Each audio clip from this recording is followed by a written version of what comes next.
Hello dear student, कैसे हैं? मैं नीलकमल सर उपस्थित हुआ हूं अपने online platform Purvanchal career classes पर लेकर ईवीएस की क्लास।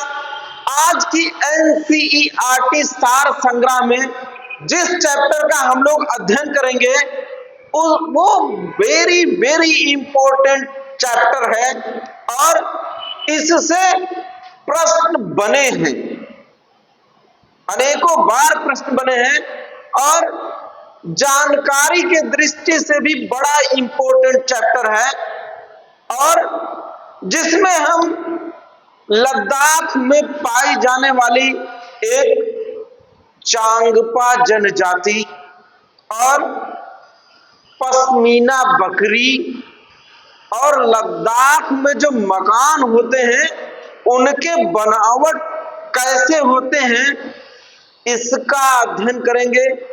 परीक्षा की दृष्टि से बड़ा ही इंपॉर्टेंट आज की टॉपिक है, तो आप अंत तक बने रहिए हमारे official YouTube channel Purvanchal career classes पे और वीडियो का आनंद लीजिए।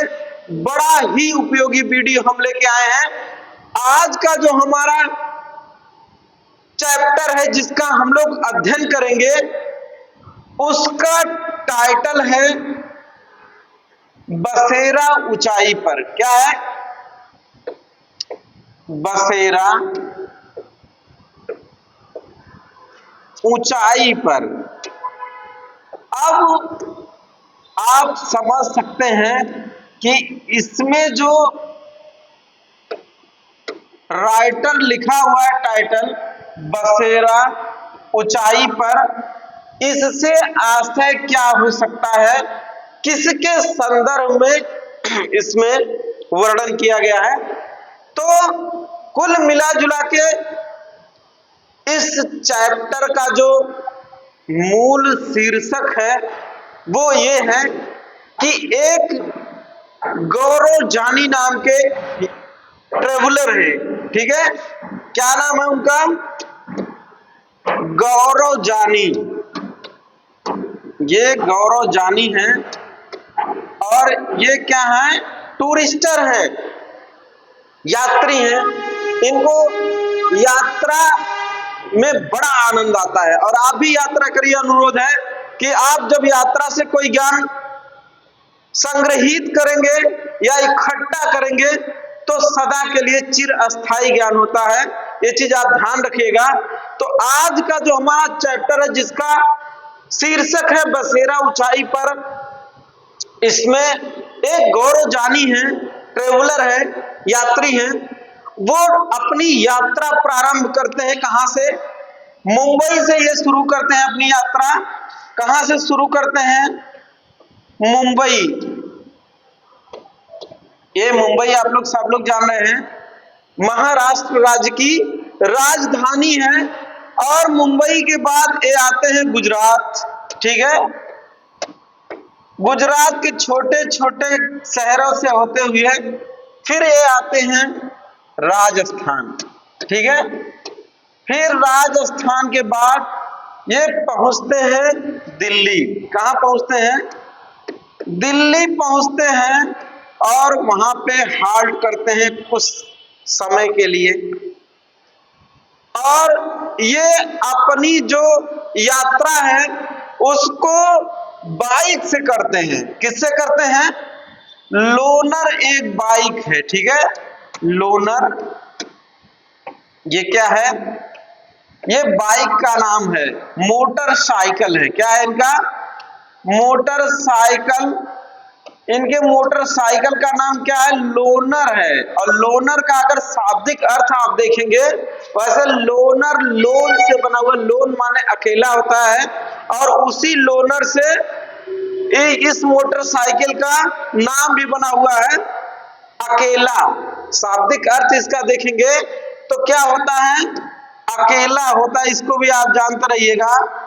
उम्मीद करते हैं कि आप इस चीज को जानते होंगे कि लोन, LONE, लोन का मतलब होता है अकेला और एक लोन होता है LOAN, उसका मतलब होता है ऋण। तो आप इस चीज को जानते रहिए क्योंकि एक ही प्रोनाउंसिएशन के कई वर्ड होते हैं और उनके अर्थ अलग अलग होते हैं। तो आज का जो वीडियो बड़ा रोमांचक वीडियो है।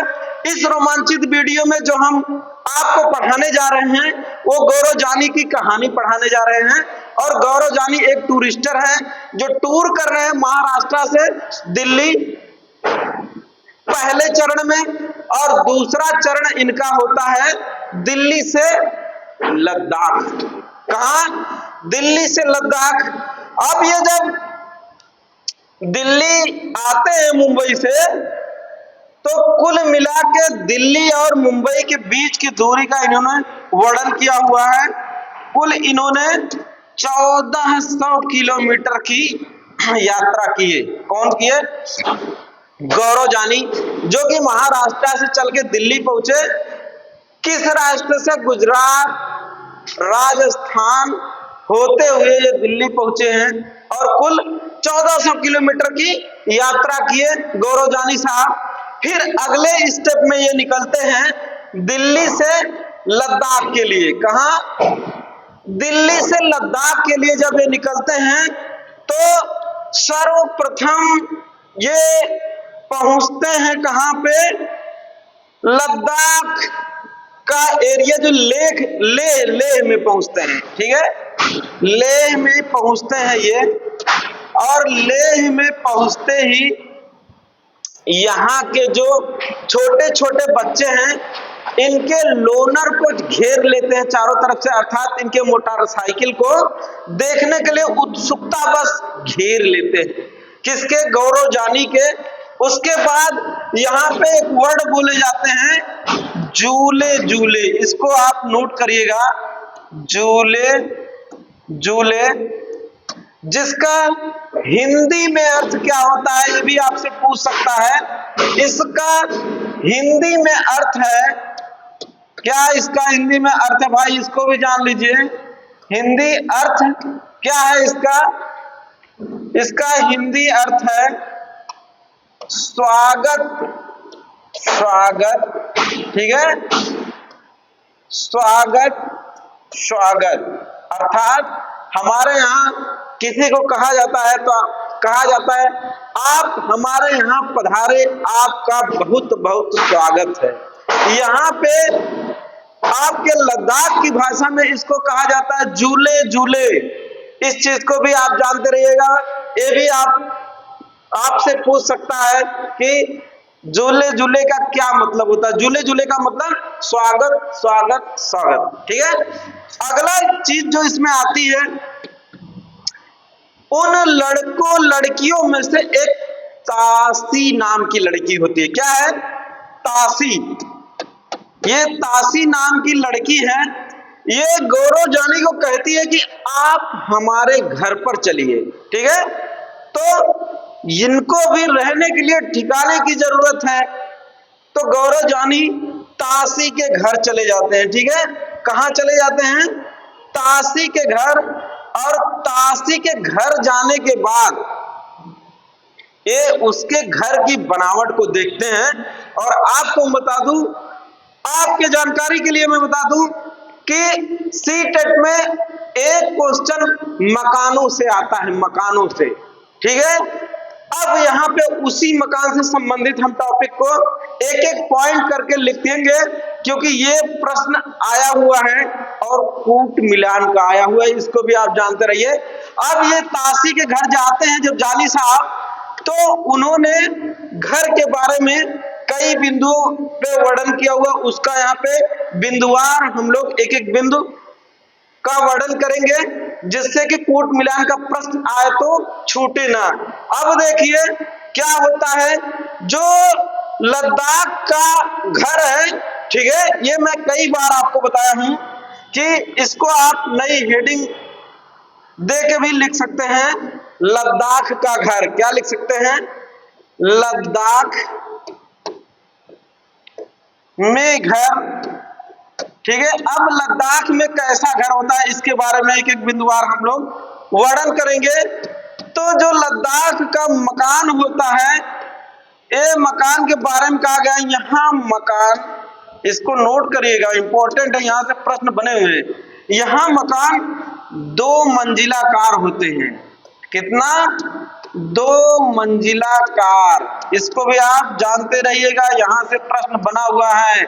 मंजिला कार होते हैं, ठीक है, ये आपकी है पहली पॉइंट इससे संबंधित। दूसरी पॉइंट की बात अगर की जाए तो इसमें बताया गया है मकानों में कि जो दो मंजिला कार होते हैं, और दूसरा इसके बारे में बताया गया है कि ये पत्थर के बने होते हैं, ठीक है, ये पत्थर व लकड़ी के बने होते हैं, इसको भी आप नोट करिएगा, पत्थर व लकड़ी के बने होते हैं, ये प्रश्न आया हुआ है, ठीक है, बने होते हैं। और क्या इसके बारे में बताया गया है, नोट करते जाइएगा, ये जो है कूट मिलान का प्रश्न इससे पूछा हुआ है, ठीक है।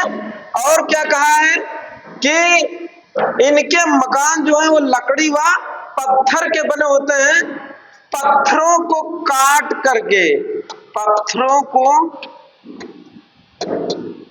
काट कर एक के ऊपर रखकर बनाए जाते हैं, इसको भी जान लीजिए, एक के ऊपर एक रखकर एक रख कर बनाए जाते हैं, इसको भी आप नोट करिएगा, ठीक है, क्योंकि यहां से प्रश्न बनते हैं। अब क्या बताया है कि एक के ऊपर एक पत्थर, जैसे पत्थर का टुकड़ा काटा गया, फिर जब दीवार बनाई जाती है तो आमतौर पे हमारे यहाँ भी आप देखेंगे तो एक ईटा होता है, फिर उसके बाद सीमेंट बालू का मसाला रखते हैं, फिर ईटा रखते हैं, ऐसे ऐसे करके दीवार बनती है। यहाँ की दीवार भी पत्थरों से बनाई जाती है, क्योंकि वहां ईटा मिलना मुश्किल की बात है, बड़ी ही मुश्किल की बात है।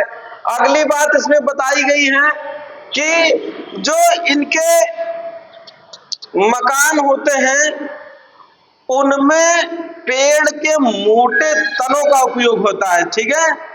मकान के छत में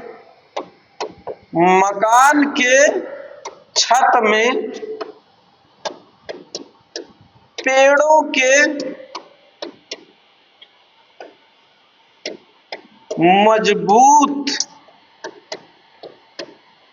ठीक है, पेड़ों के मजबूत तनों का उपयोग होता है, ठीक है, तनों का उपयोग होता है, इसको भी आप जानते रहिएगा। ये यहां से भी प्रश्न पूछ सकता है कि जो लद्दाख के लोग हैं उनके जो मकान होते हैं उसमें किसका उपयोग होता है, तो उसमें जो उपयोग होता है वो लकड़ी के तनों का, मजबूत, मोटी और मजबूत, इसमें इसको भी आप जानिएगा। मकान के छत में पेड़ों के मजबूत व मोटी, मोटे, दोनों चीज, दोनों शब्द आए हैं, ठीक है, मोटे तनों का उपयोग होता है, इसके बारे में भी जानते रहिए। अगला जो बात बताई गई है इंपोर्टेंट चीज है, यहां से भी प्रश्न बना हुआ है कि मकान के ऊपरी हिस्से में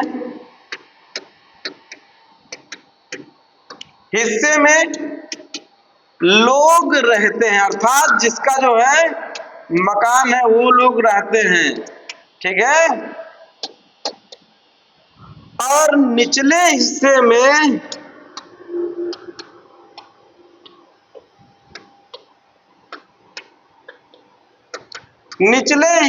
में आवश्यक सामग्री व पशुओं को रखा जाता है, ठीक है, पशुओं को रखा जाता है, इसको भी यहां से भी प्रश्न आया है, इसको भी आप नोट करिएगा, ठीक है, आवश्यक सामग्री व पशुओं को रखा जाता है, रखा जाता है। आप देख रहे हैं कि कितने टेक्निकल लोग ये हैं कि जो है अपना जो घर बनाते हैं उसमें ऊपर खुद रहते हैं और नीचे जो है पशुओं को रखते हैं, आवश्यकता की सामग्री को रखते हैं। अगला जो बात है कि इनका छत इनके जीवन का अभिन्न हिस्सा होता है। छत जो होता है, छत इनके जीवन का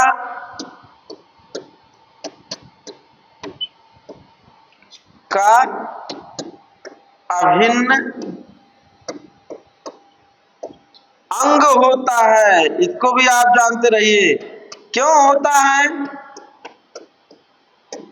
क्योंकि छत के ऊपर ही, ठीक है, क्योंकि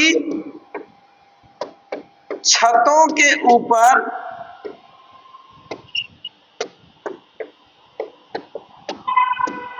सब्जी व फलों को सुखाते हैं।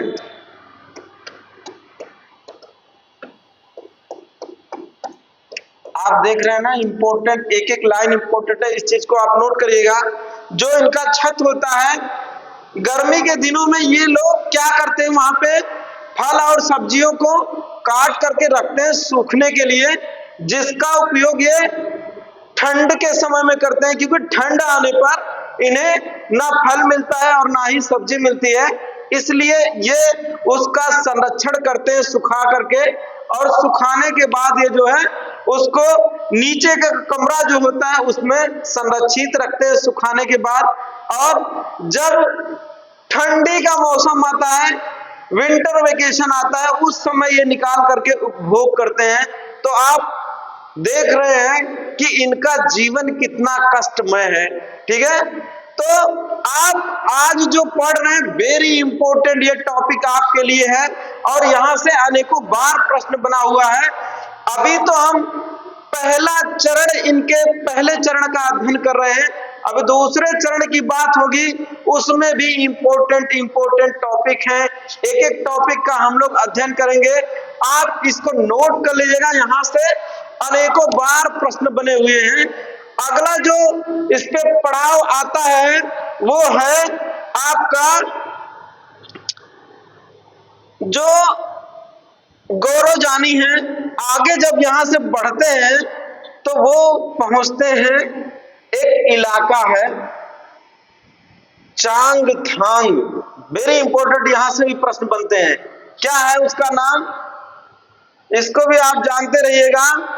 उस इलाके का नाम है चांगथांग। चांगथांग। अरे अब चांगथांग ये जो है, जब ये यहां पे पहुंचते हैं तो इन्हें एक व्यक्ति मिलते हैं, नाम ग्याल। नाम ग्याल इनका नाम है। और ये नाम ग्याल जो व्यक्ति हैं, ये इनको ले जाके पूरे उस चांगथांग एरिया के बारे में बताते हैं। बड़ा इंपॉर्टेंट है। तो आप अंत तक बने रहिए हमारे YouTube channel Purvanchal career classes पर और आनंद लीजिए। इस वीडियो का नया नाम है चांगथांग। चांगथांग का क्या मतलब होता है, तो इसके बारे में बताया गया। जो चांगथांग, इससे भी कूट मिलान के प्रश्न आपके लिए बन सकते हैं, इसको भी आप नोट करिएगा। नाम ज्ञान जो गौरवजानी है उनको परिचय कराते हैं चांगथांग से। चांगथांग कहां पे है, तो इसके बारे में बताया गया है कि चांगथांग 5000 मीटर की ऊंचाई पर है, ठीक है। मीटर की ऊंचाई पर अवस्थित एक विशाल मैदान है। विशाल पथरीला व समतल की बात हो रही है। इस चीज को नोट करिएगा, ये सब यहाँ पे दिया हुआ है, ठीक है। क्या क्या है, विशाल भी है, पथरीला भी है समतल भी है। ठीक है, क्या है? समतल। इसको भी आप जानते रहिएगा, क्योंकि यहां से भी प्रश्न पूछ सकता है कि ये मैदान जो है समतल भी है, विशाल भी है, पथरीला भी है। ठीक है, और इसका मतलब होता है कि जो चांगथांग एरिया है वो आपके लद्दाख का वो हिस्सा है, वो मैदानी हिस्सा है जहां पे समतल भी भूमि है, पथरीली भी भूमि है। इस चीज को आप जानते रहिएगा, और विशाल भी है, इसको भी आप जानते रहिएगा। अगला इसमें क्या है, चांगथांग के शाब्दिक अर्थ के बारे में बताया गया है। ठीक है, इसको भी आप नोट करिएगा, इंपॉर्टेंट चीज, यहां से प्रश्न बन सकते हैं। क्या होता है? चांगथांग का मतलब इसमें दिया हुआ है, चांगथांग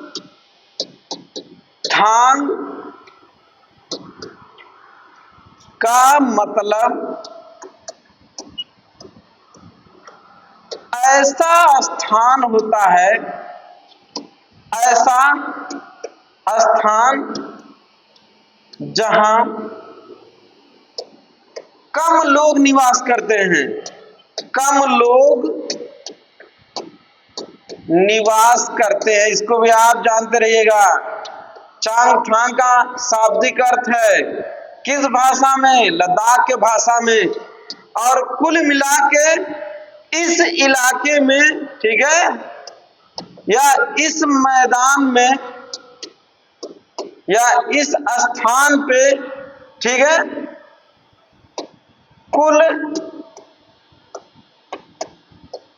5000 लोग निवास करते हैं। ठीक है, इसको भी आप जानते रहिएगा, लोग निवास करते हैं। बहुत बड़ा इलाका है और यहाँ 5000 लोग ही इस पूरे विशाल मैदान में निवास करते हैं। कहाँ पे? चांगथांग की बात की जा रही है वहां पे। ठीक है, और चांगथांग इलाके की बात हो रही है तो वहां एक खास जनजाति पाई जाती है। इसको भी आप जानते रहिएगा। इस इलाके में जिसका नाम है, क्या है मेरे भाई उसका नाम? उसको भी जान लीजिए, वहां से इंपॉर्टेंट चीज मिलेगा, चांगपा जनजाति। चांगपा क्या है? चांगपा इसका नाम है। इसको भी आप जानते रहिएगा, यहां से भी प्रश्न बन सकता है। क्या नाम है? चांगपा। चांगपा क्या है? ये चांगपा लोग हैं, ये घुमंतु लोग हैं। क्या है? घुमंतु लोग हैं, और ये जानवरों को रखते हैं, खास करके बकरियां, एक विशेष प्रकार की बकरियां ये पालते हैं, जिससे विश्व प्रसिद्ध पश्मीना शाल बनाई जाती है। वहां से भी प्रश्न आ सकते हैं आपके लिए। तो चांगपा के बारे में बताया गया कि चांगपा लोग जो होते हैं वो घुमंतु लोग होते हैं। इसको भी जानते रहिएगा, ये घुमंतु लोग होते हैं।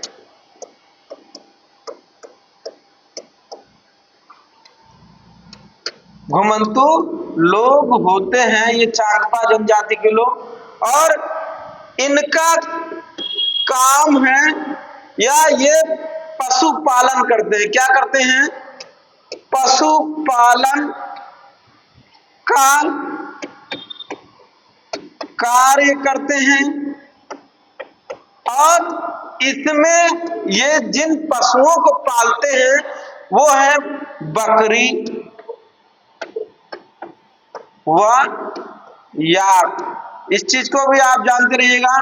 इनके जो पशु होते हैं जिसका ये पालन करते हैं, उसमें आपका क्या है? बकरी है और याक है। और इनके जो खास नस्ल की बकरी है उसके बारे में बताया जा रहा है। क्या है वो? पश्मीना बकरी है। इसको भी आप नोट करिएगा, पश्मीना बकरी, जिससे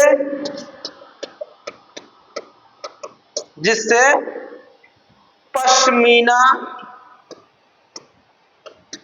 ऊन प्राप्त किया जाता है। इंपॉर्टेंट चीज है पश्मीना ऊन प्राप्त किया जाता है। इसको भी आप जानते रहिएगा, इंपॉर्टेंट चीज है। अब जब बात आ गई पश्मीना पे, तो पश्मीना बकरी के बारे में आप जान लीजिए। यहां से भी प्रश्न आपके लिए बन सकता है। इंपॉर्टेंट चीज है कि पश्मीना बकरी एक प्रकार की बकरी की नस्ल है जो कहां पे पाई जाती है, लद्दाख में पाई जाती है। और ये जो बकरी है ये कितने 0 से लेके -40 डिग्री सेंटीग्रेड ताप पर ये जीवित रह सकते हैं। इसके बारे में भी आप जान लीजिए। ठीक है, ठंड के दिनों में 0 से लेके -40 डिग्री सेल्सियस ताप जब होता है, ताप पर जीवित रह सकती है। कौन? ये बकरी।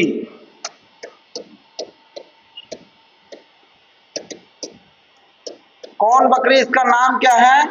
पश्मीना बकरी। मेरे भाई ये इंपॉर्टेंट चीज है, यहां से प्रश्न बनते हैं कि पश्मीना बकरी के बारे में बताया जा रहा है कि ये जो है -40 से लेके 0 से लेके -40 टेम्परेचर पर भी ये जीवित रह सकती हैं।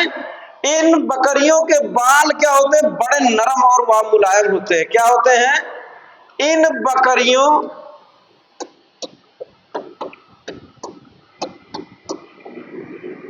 बकरियों के शरीर पर ठंड के मौसम में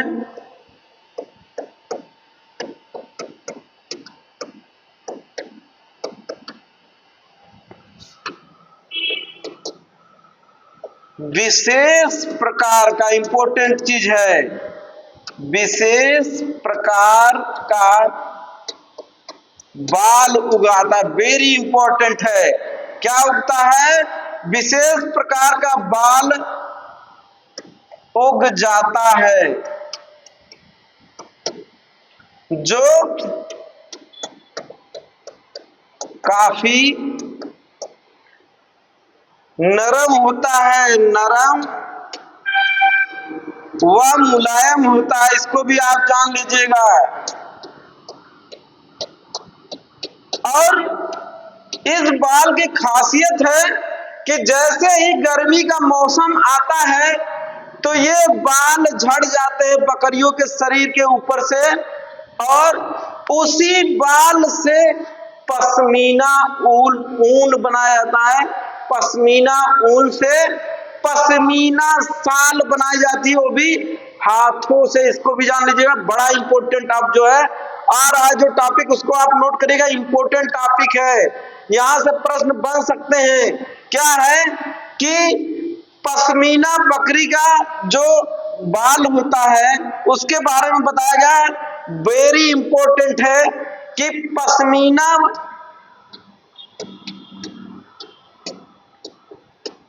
बकरी का 6 बाल हमारे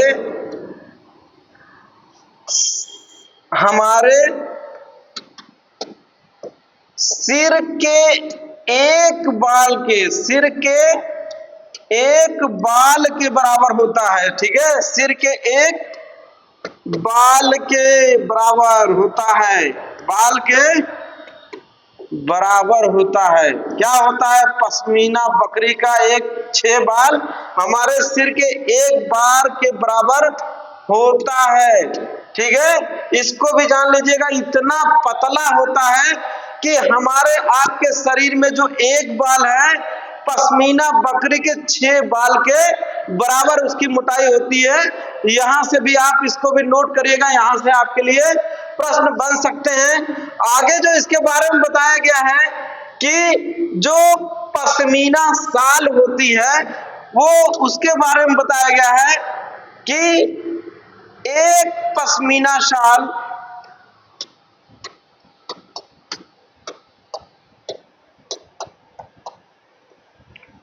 6 स्वेटरों के बराबर, 6 स्वेटर के बराबर गर्मी प्रदान करती है। इसको नोट करिएगा, ठीक है। गर्मी प्रदान करती है, इंपॉर्टेंट चीज है, यहां से प्रश्न बन सकते हैं। आप देख रहे हैं, आप ठंड के दिनों में एक स्वेटर पहनते हैं और ठंडी से राहत के लिए एक स्वेटर पहनते हैं, लेकिन एक स्वेटर नहीं 6 स्वेटर के बराबर एक साल गर्मी करती है। यानी कि पश्मीना शाल जो होती है, जो पश्मीना बकरी के बालों से बनाई जाती है, वेरी इंपॉर्टेंट टॉपिक है, इस चीज को आप जानिए। 6 स्वेटरों के बराबर जो है ये क्या देती है, गर्मी देती है। और इसकी बुनाई में क्या होता है, एक साल की इसकी बुनाई में, यानी कि एक साल की बात कर रहा है, 250 घंटा लगता है। आप सोच सकते हैं, ठीक है, कि कितना बारीक काम है ये, कि एक साल की बुनाई में कितना लगता है, 250 घंटे लगता है। इसको भी आप जानते रहिएगा और जान रहे हैं कि ये जो शाल होती है बहुत हल्की भी होती है, ठीक है। और इनसे संबंधित 2 वर्ड आए हैं, उनको भी आप जान लीजिए, इंपॉर्टेंट है। एक होता है रेबो। रेबो क्या होता है, इसके बारे में आप जान लीजिए। रेबो, तो जो रेबो है वो चांगपा जनजात के द्वारा, चांगपा जनजाति के द्वारा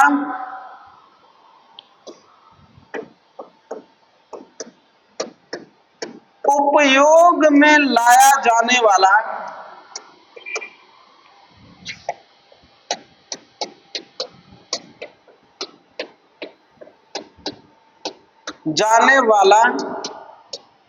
टेंट है। क्या है, टेंट है या तंबू है। इस चीज को आप जानते रहिएगा। एक रेबो वर्ड आया, 1 वर्ड में ऐसे प्रश्न बन सकते हैं।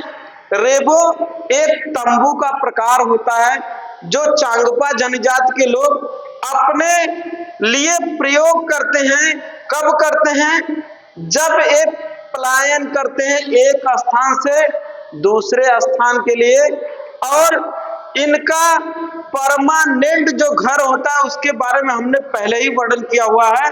तो ये प्रवास करने वाले लोग होते हैं।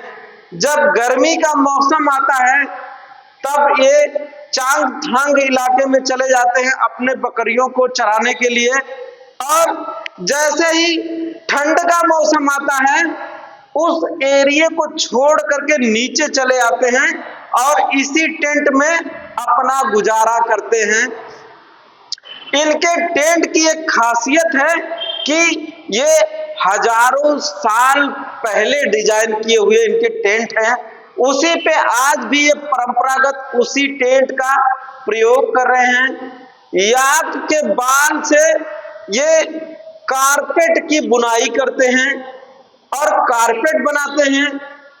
उसको जोड़ करके भी रेबो को बनाते हैं, और जो रेबो बनाया जाता है वो काफी गर्मी प्रदान करता है चांगपा जनजाति के लोगों के लिए। इसलिए ये पलायन करने वाले लोग एक स्थान से दूसरे स्थान तक घूम करके, या घुमंतू लोग हैं और पशुपालन का काम करते हैं। और एक वर्ड इसमें आया है लेखा, इसको भी आप जानते रहिएगा, लेखा। अब लेखा के बारे में बताया गया है कि इनके पास, यानी कि जहां ये लोग रहते हैं उनके पास का स्थान है, ठीक है, इनके पास का स्थान जहां चांगपा अपने जानवरों को रखते हैं, अपने जानवरों को रखते हैं। इंपॉर्टेंट चीज है, इसको भी आप जानेगा, लेखा इसका नाम है। कहने का तात्पर्य है कि जो इनका रेबो है, टेंट जिसमें ये लोग निवास करते हैं, उसके पास ही जिसमें ये लोग अपने जानवरों को रखते हैं, आवश्यक सामग्री को रखते हैं, उसको लेखा कहा जाता है। क्या कहा जाता है? लेखा कहा जाता है। और एक चीज इनके बारे में बताई गई है कि जब ये भेड़ों या बकरियों को चराने के लिए ले जाते हैं, तो इनके घर की जो महिलाएं व लड़कियां होती हैं, अपने अपने भेड़ों या बकरियों के ऊपर एक विशेष प्रकार का निशान लगाती हैं, ताकि ये चिन्हित कर सके कि ये हमारी बकरी है। अगर निशान नहीं लगाएंगे तो दूसरे के बकरी में घुल मिल जाएंगे और ये अपनी पहचान नहीं पाएंगे। इस वजह से हर चांगपा जनजाति अपने अपने बकरियों पर एक विशेष प्रकार का निशान लगाते हैं, और यह काम घर की महिलाओं व लड़कियों का होता है।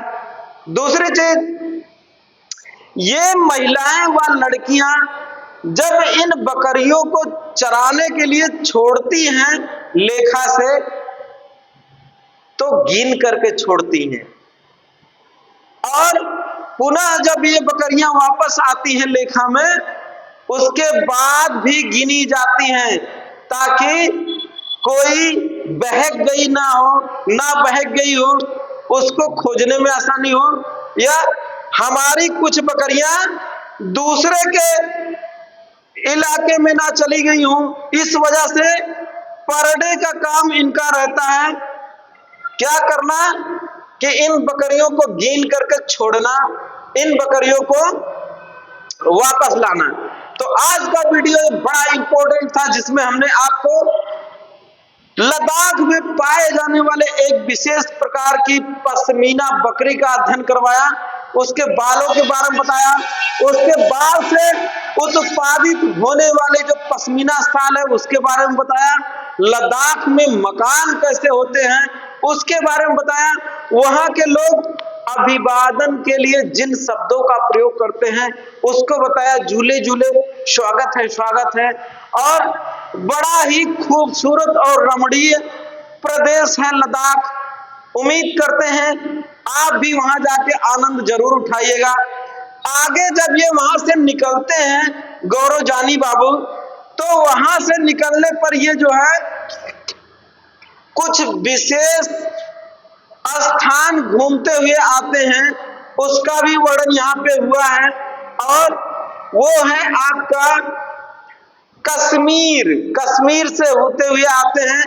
आपको ये फाइल में दिखा रहा हूं कि उनके बनावट, उनके भी घरों की बनावट के बारे में यहाँ बताया गया है, उसको भी आप जान लीजिएगा, और कैसे कैसे उनके घर होते हैं उसके बारे में बताया गया है। इस चीज को ये देखिए, गौरव जानी बाबू हैं, और ये जो है कहां से, अभी इनकी पूरी कहानी हमने बता दिया है कि कहां कहां, ये देखो इनका रेबो है, ठीक है, रेबो यानी कि टेंट जो होता है चांगपा जनजाति का, और इसके बारे में बताया गया है, ये इनकी लोनर बाइक है जिससे ये जा रहे हैं, और इसके बारे में बताया, यहाँ पे देखो घर दिखाया गया लद्दाख के घर को, ये 2 मंजिला कार होते हैं, और इसके बारे में बताया गया है कि दुनिया की चोटी पर लोगों का बसेरा, यानी कि वही जो मैंने बताया आपसे 5000 मीटर की दूरी पर जो चांगथांग इलाका है उसके बारे में यहाँ बात की जा रही। ये इनकी विश्व प्रसिद्ध पश्मीना बकरी है, इसके बारे में आप देख लीजिए, इसका फिगर यहाँ पे दिखाया गया है। इसके एक बाल की मोटाई हमारे एक बाल की मोटाई इसके 6 बाल की मोटाई के बराबर होता है। बड़ी ही नरम होती है, बड़ी ही मुलायम होती है, इससे ही विश्व प्रसिद्ध पश्मीना शाल बनाई जाती है। और आगे इसमें जब बताया गया है, ये यहाँ पे पश्मीना शाल भी दिखाई गई है, इसके बारे में बताया गया है कि देखो 6 स्वेटरों के बराबर ये गर्मी देती है, और 250 घंटे लगते हैं बुनाई में, यहाँ भी दिया हुआ, इस चीज को भी हमने बता दिया है आपको। और ये जो उनके लेखा है उनके बारे में बताया गया, इनके जानवर वगैरह जहां रहते हैं, ठीक है। और क्या इसके बारे में बताया गया, जब ये वापस आए तब ये जो है कहां से होते हुए आए, कश्मीर से होते हुए आए। तो ये डल झील में कुछ बोट उनको दिखी, इसके बारे में बताए हैं। इसका नाम है शिकारे। इस चीज को आप जानिएगा, ये शिकारे हैं और इसमें जो है डल झील में ये पाई जाती है, नाव के ऊपर बनी हुई एक घर टाइप है। और इस शिकारे से लोग, वहां के लोग क्या करते हैं, आनंद उठाते हैं डल झील का। इस चीज का फिगर यहाँ पे दिखाया गया है। उसके बाद यहाँ पे बताया गया कि उनके घर कैसे होते हैं, ठीक है। इनके घर के बारे में बताया गया है कि इनका घर जो होता है ये हाउस बोट है। जब हम मकान पढ़ा रहे थे तो उसमें हमने इस चीज को पढ़ाया था कि जो बोट होती है उसके ऊपर जो मकान बने होते हैं वो हाउस बोट होते हैं। ये 80 फुट तक लंबे होते हैं। इनके बीच की चौड़ाई 8-9 फुट होती है, यहाँ फिगर में दिखाया गया है। दूसरा जो है डोंगे, ये भी देखिए हाउस की तरह, वो छप्पर की तरह छाया गया है। इससे भी प्रश्न पूछ सकता है, डोंगे किस प्रदेश में पाई जाती हैं, तो ये आपके कश्मीर में पाई जाती है, झेलम नदी व डल झील में। देखिए डल लेक व झेलम नदी में, इसको भी आप जानते रहिएगा। और हाउस बोट और कई घरों की ये डिजाइन है उसके बारे में बताया गया है, ठीक है। इसके बारे में बताया गया है, इसमें एक खास डिजाइन खत्म बंद है जो जिक्सा पजल जैसा दिखता है। यहाँ पे देखो, जिक्सा पजल के बारे में हमने पहले ही बता चुके हैं हम कि उसमें पेड़ या मनुष्य या कोई भी चित्र होता है, कई भागों में खंडित होता है और उसको जोड़ करके एक करना होता है। आगे इसमें बताया है, पत्थरों को काट कर एक के एक ऊपर रखकर बनाए गए घर कश्मीर के गांव में दिखते हैं, ये भी यहाँ पे बताया गया है। उनकी डिजाइन के बारे में बताया गया है। देखो यार, खासियत है जालीदार खिड़कियां ये बाहर की ओर उभरी होती है, इन्हें डब कहा जाता है, इसको भी आप जान लीजिए। और ये पत्थर, ईंट और लकड़ी को मिलाकर बना ये घर इनका बना हुआ है। तो आज का जो वीडियो था वो इम्पोर्टेंट वीडियो था और इस चीज को आप बार बार रिपीट करके देखिएगा, आपके ज्ञान वर्धन में काफी सहायक होगा और आपके परीक्षा के दृष्टि से भी काफी इम्पोर्टेंट है आज का वीडियो। और आप अभी तक हमारे चैनल को अगर शेयर नहीं किए, सब्सक्राइब नहीं किए हैं तो आप कर दीजिए। मिलते हैं अगले वीडियो में, तब तक के लिए नमस्कार, जय हिंद।